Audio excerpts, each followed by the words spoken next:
gentlemen, welcome back to How you Chicago. doing with your little canoe shoes? Look at you, think you cool. I'm gonna get in those and do this. Are you suggesting I didn't canoe here? No, I didn't suggest that at all. Hope you didn't canoe in that lake. It's frozen right now. It was tough. I made it though. Yeah. Welcome back to Chicago. I know you spent a little time here. Do you have any favorites Got here? us by a nice, warm, cozy fireplace. I know. I thought it would be the most intimate way that we could. Yeah, you know, I just want to get a pipe and some cognac.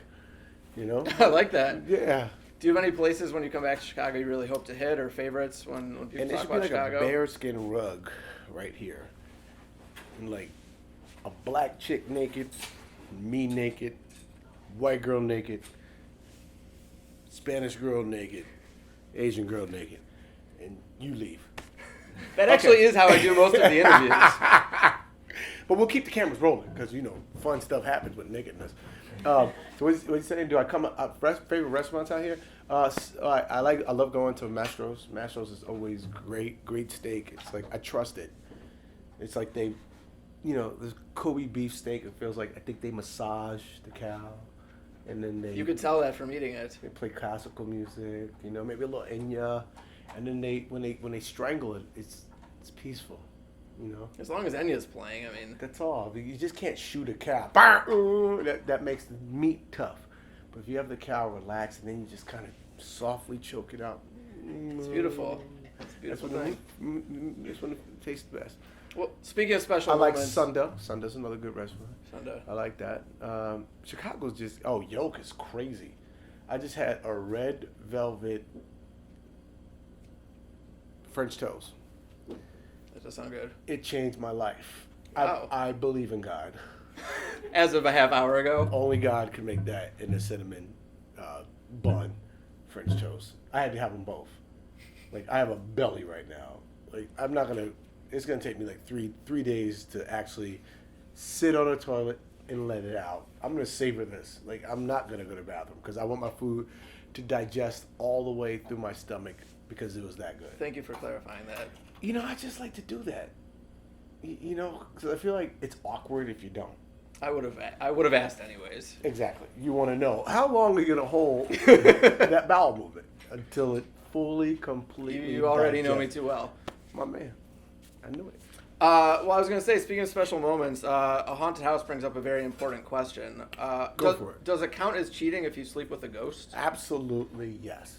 It does. It's still another man, or even if it's a female. The fact is, I wasn't there to watch it, so that's like disrespectful. Well, it seems like you had more of a problem that you wanted to do it again. It actually too depends. Did the ghost orgasm? How does one know? Because if he just tipped it, you know, and did he back up? That's the other thing. Don't go have raw ghost sex. Like, that's completely disrespectful. See, but now once you get a lot of loopholes in a situation, people, Yeah. that's when... Well, that's why you shouldn't have brought the question up, because when you ask the question, it's like, we have to really define what that means. Like, do you want to sit here and define it? Any healthy relationship will have this conversation. I know, but it's just too early for me and you to have this conversation. Okay, that's fair. That's You know, fair. I just think it's personal business. It depends on your preference. Well, you do have some pretty intense and intimate scenes with some stuffed dogs. What kind of bonding happened before shooting those? I don't know about bonding before, but during, we bonded. There's all kinds of DNA, Marlon Wayans DNA, all over those stuffed animals. Wow. Like, they were stuck together for a while. I had to really rip them apart. I thought usually people just fake that in movies. You don't understand how good stuffed animal sex is. It's crazy. I don't. Stuffing, like styrofoam pellets all over the bed.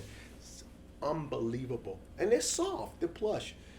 You just can't. Only thing is, you got to be careful because they will rip and leave those little pellets on your bed. And that can be messy. And you don't want to have messy stuffed animal sex, buddy. You don't. No. I But think you I got can a go- fortune cookie that said that one time. Really?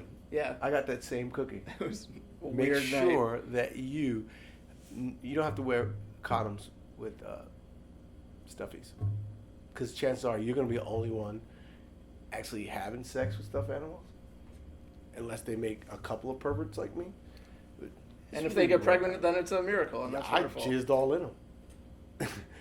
It might be 3 little stuffies being born by Christmas. That's how I do it, you know. And I got 3 at one time. I got all 3 of them pregnant at one time because that's just how I do it. Bob Marley style. Bob I like Marley it. Style, Bob Marley style. What's something that really scares you? This is online, right? Yeah. Yeah, because this can't make TV. No. Your sponsors is leaving. Like right In print, we're just gonna have it all just gone. This show redacted. has been canceled. Yeah. Okay, good. What's something that scares you in real life? The scariest moment you've had, Anytime the cops pull up and back at me. no matter what. I'm black. I'm rich. All my stuff is legal. But as soon as the cops getting back at me, I feel like I'm poor and I just stole something and the car ain't mine and it's uninsured and they know there's a body in the trunk and what about the crack pipe under the seat, and I don't have any of this in my car, but the cops just pulling up behind me make me feel like that. Does that happen to you? No. See, this is your country. This is your country. It's not mine. Has a cop come up to you and recognized you at any point, or? Yeah, and still gave me a ticket. Really? Some let me go. Like, yo, I'm gonna let you go. Because White Chicks was hilarious. And then one guy was like, yo, you Marlon Wayans. Yo, you was in Dance Flick. You wrote that? Yeah. Yeah, well, I'm giving you a ticket because you owe me $14. It's weird. There you go. We've talked a lot about this movie being kind of like if Paranormal Activity happened to a black couple instead of a white couple. Why do you see those reactions as fundamentally different? You can't see the reactions. I don't. What is What the would you? difference? Okay, there? if you heard a ghost in your crib, what would you do? I don't know. I don't know if I believe in ghosts. If you heard a ghost, but if you heard one, let's say if you heard, see, Okay. that's the first of all, right? The fact that you said, Well, this is a loaded question now. Well, hold on. Well, yeah. So I say the stereotypically white response. Well, you did already Okay. because you said, I don't know if there is a ghost. Okay, now what is? Which is weird. Okay. Because black people, we believe in superstition that there's a ghost. That's why sometime when you shoot somebody, you know, like we be crying afterward because you know he's going to haunt you.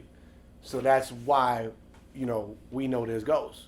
Why is that there's that difference in belief there? Because you probably think like, do you believe in God or you believe in science? Now we're getting to heavy stuff. You believe in science. I'm a science guy. See that?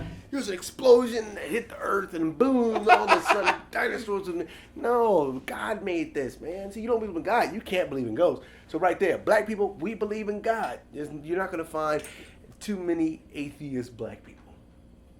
Maybe one or two. You know, you might find some agnostic, but you're not going to find many atheists. Here's the thing. Because black people believe in spirits and things like that. See, you would go, there's no ghosts. I have to go check down this corridor. Honey, you stay here. I'm going down that corridor and I'm going to go see what kind of noise that came from. It's logical. See, black people don't go, it's logical. If we hear noise, bitch, I'm out the door. I'm gone. You could check if you want to, or we go, baby, can you check what that noise is right there? I don't know. I think somebody dropped something. And then I would climb my black ass out the window. I'd be like, baby, check right there. Just check right there. Okay. I'm gone. See? Outro. But see, that's the difference between white people and black people. White people, you actually would want to save your girl. Me, I'm going to use her ass and save myself. Well, I feel like that approach, as far as like comedy, is kind of, you know, as old as comedy. Like white people are like this. Black people like this. At what point does that become like? Where do you draw the line between stereotypes and? It's not something stereotypes. funny? We're different. Black people and white people, we're actually different. And then Spanish people are different than all of us. Just inherently in how we're raised. And I think the line is starting to become blurred because you got black guys now skateboarding. That's the blur. Fucked me up. And now they're wearing skinny jeans. It fucked me up. So that's taking some of the gangster away because you can't like rob nobody rocking skinny jeans. I see the gun. It's right there. Look at it's the gun. So the lines are being blurred, and I think it's a good thing. We're starting to mesh together. But there's always going to be different. White guys love hip hop music. They know all the lyrics, even sometimes comfortable enough to say the N-word. We're not that cool yet. You understand? We're not. I gotcha. There's a line. Let's skip over that word. Say nizzle. That's okay. Well, so are there songs that you know all the words to that would be considered traditionally White songs? white? Yeah. Yeah. Like what? Black hole sun, won't you come wash away your pain? Black hole sun, won't you come? Won't you come? And yet the white song Won't you mentioned has black in it. come? What's In what's my your thing? eyes, in the cold. That's all I know. No. Sign your face, sign the place. See, black guys don't know that song. That is kind of how Chris Cornell sounds these days. Over me, over that. See, cold and damp. Black guys don't know that song. They don't know that. See, that's what I'm saying. It's starting to blur. Now I think I understand. It's starting to blur. Well, Marlon, I want to ask you, as a huge fan of Requiem for a Dream, your performance in that is so great. Certainly when you look at your... So why would you do a movie like this? Why would you do something so great as Requiem and so crazy as this? That's what you're asking. Well, when looking at your career, it's obviously an anomaly on the resume. Why am I still even working? The fact that I'm still here 20 years later is an anomaly in itself. They should have been stopped me making movies. What the fuck is wrong with Hollywood? They're crazy. Darren Aronofsky put me in Requiem. What the fuck are you smoking? And it worked out well. Why not do more of that? Which is crazy. Which makes him. He was a genius. He said, if I could make this guy look decent in a movie, I'm fucking great. He's one of the greatest directors ever. Just for making me look like that in that movie. Well, why not do more of that? Are you interested in doing that? Drama's great. Comedy is harder. I've been blessed to work with great directors. Like when I did Requiem was one of them. Working with Darren was awesome. He's, like I said, one of the greatest experiences I've had because he directs you from soup to nuts. This fucker made me walk through New York City in February with no shirt on, just so I remember what the cold felt like when we started filming, because it would be summertime when we filmed in winter. I was like, dude, I grew up here without a jacket. I know sense memory. I don't need this. But I mean, I think for me, I'm a guy that can do everything, literally. I went to performing arts high school. I choose to do comedy because it's harder. Besides, there's not that many good roles out there for black guys. You know what I mean? So it's very rare. When they come along, there's probably other people that go, this guy would be better for this. Is there something that you've read for that people would know or that you're interested in? Actually, when I do read for stuff, I have a really good ratio of getting it. It's weird. It's like when I go into audition, I think because it's that performing arts training, it's like I don't go into audition. I go in to have fun. And it's like I look at a role and I go, here's my interpretation of the role, and I hope you like it. And if not, then cool, we'll shake hands, and I go my way, you go yours. But at the same time, it's my interpretation. I take your notes and I apply them, and hopefully it could be a song that you really like. But in terms of drama, I think working with the Coen brothers in Lady Killers, that was another great experience I had. But if those roles come along, I'll do them. But if not, chances are I won't write them because I like writing comedy because I just like making people laugh. Well, you talked about at one point wanting to make the stupidest movies possible because that's what makes people laugh. Why stupid? I mean, not all comedies are stupid. Why do you prefer the stupid comedy over the? Well, stupid meaning I don't sit there and try. I don't try and hit because in comedy I don't want to hit just the intellects. I think the intellects understand when something is silly that even though it's silly, it still took a lot of math to actually put that together. There's a science to comedy, and to evoke the same emotion from a group of people that do not know each other sitting in a room at the same time and evoke laughter. That's one of the hardest things you could ever do. Simultaneously, just bow. And you're doing that, you tell one joke that the whole world gets and the whole world understands, and that's what you do when you do a movie and it plays overseas.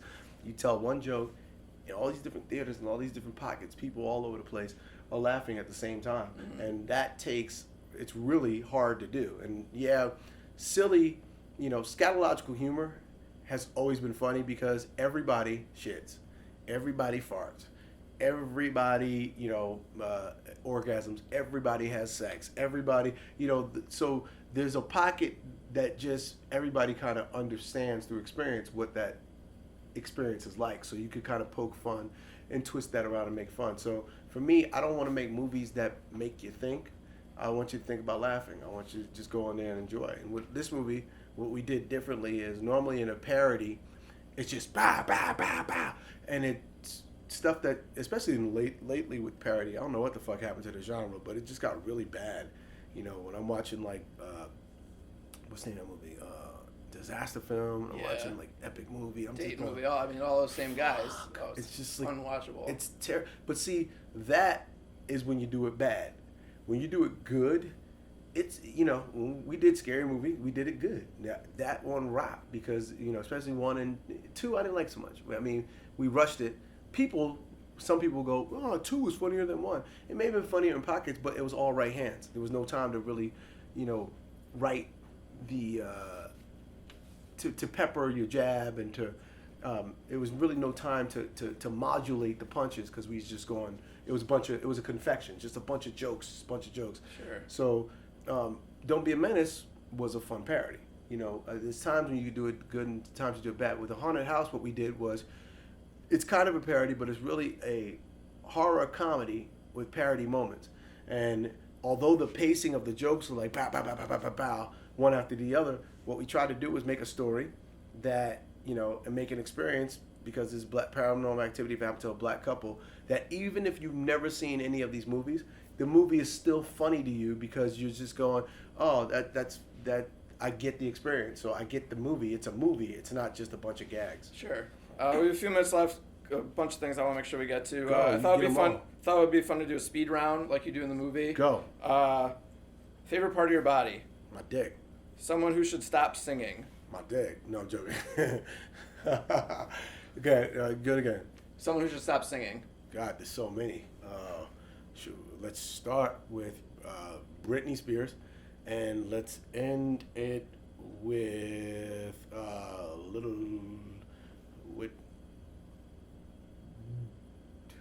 who's terrible? Lil Wayne. Let's end it there. Fast food indulgence. No, let's end it with Drake. Shut the fuck up. You're flat. Keep rapping. Hell of a rapper, but damn, you be flat. Fast food indulgence. McDonald's only in Europe. Most beautiful woman in the world. My daughter. Second most beautiful woman in the world. My mama. Most beautiful man in the world. My mama. No, the most beautiful woman in the world would have to be, damn, I don't know. There's so many. Oh man, Halle Berry definitely. Anytime you get two dudes fighting over your vagina, and you see the way the dude look, he beat that. There has to be some really good nana. I got next. What was the other question? Someone who's overrated. Most beautiful man in the world? Me. Yeah. Who's someone who's definitely me. Overrated funny? Oh, one of my brothers would be good looking. Channing's kind of good looking. I'd say that in the most not like, you know, most manly way I could say it. You know, it's hard to go, yo, Chan, you cute. It's weird. Girls can go, yo, you. Guys, it puts a different stank on it. So, you know, Chan, you know, he got a sweet looking mouth. It looks sweet. Like if you put a wig on him, he'd be a fine chick. So that's the way you go, he's a good looking dude. But he don't have an ass, so he wouldn't be that cute then. Who would be a cute man? Seems like you could talk about this for a while. I probably could. This is supposed to be a speed round. Go. Who's someone who's underrated funny? Underrated funny? I would say my brother Sean. Overrated funny? That's tough.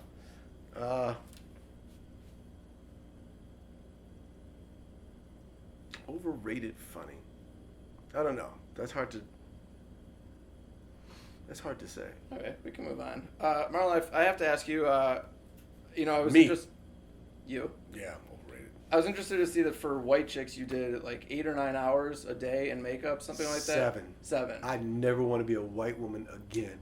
White girls, if you have to take 7 hours to put on makeup, I feel so sorry for you. That's why y'all be doing it in the car on the way to work, because you're still doing it. Do you get up at like 2 in the morning, start doing makeup, and then you're ending at 8 in the morning doing it in the mirror? I don't know. When you look at that movie and look at you guys, do you think you look like white women in that? We look like aliens. We look like some white girls. We look like the white girls that white guys don't want to fuck. But the black guys is like, yo, that bitch is thick. Like me, I think when I did White Chicks, I was actually kind of fuckable. Sean, oh, hell no. Sean looked crazy. I'm gonna have to pass on both of those, but You wouldn't give me none as white chicks? Can't say I would. Terry Crews was actually, I think he really developed a crush on my character. Whenever I got in makeup, he, hey, what's up, man? What's up, baby? I'm just like, hey, dude. And I take it off, but, all right, we out.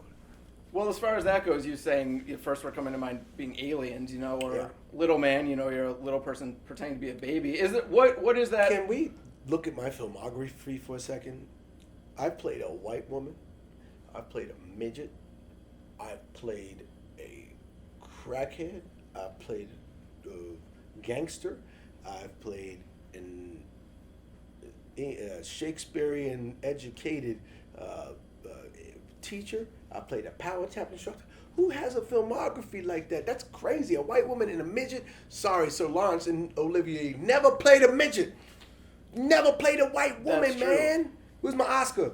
But I'm wondering when you make those, is there any sense of, for me as a viewer with those movies, I couldn't help but say, no one would believe that he was a baby, and those don't look like white women. Like, is that? You should never, ever go see a comedy. Ever. You should only see dramas. You gotta go see, just dramas. Because you can't think like that in a movie. When you go see a movie, you gotta suspend. Come on. You think when you all go see comedy Jurassic requires- Park, do you go, I love Jurassic oh my Park. God, look at those real dinosaurs. Like, Of course that not, can, because they that make can it really they exist. make it believable on screen.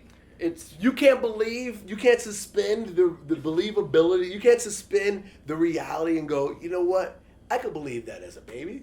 I could. I could believe in Marlon that Shawn, a case, white woman. it didn't seem believable to me. So You can I only think do with so much makeup. That's tough. I had to tuck back. All I needed, you know what? Here's the thing. If I had a vagina, you would have believed it. you're right. That would have sold it. But I'm glad we didn't have to take it there. Yeah, but you know what? I could have. That was you consider that for white chicks? That's method acting. You got to do it. I considered that. I considered a white taking over- vagina or a black vagina. I have to start with a black vagina and then go to a white vagina. And then you'd be 7 more 'Cause hours of that's- makeup. But the surgery to go to a white vagina, you know how painful that is? I One don't. thing at a time. Because the skin grafting involved. Just doing a vagina alone is a lot of work. To add like the white and the pink and get that perfect, that's like a couple of surgeries. So I would go black vagina first. And then I would do, for the sequel, I would do a white vagina.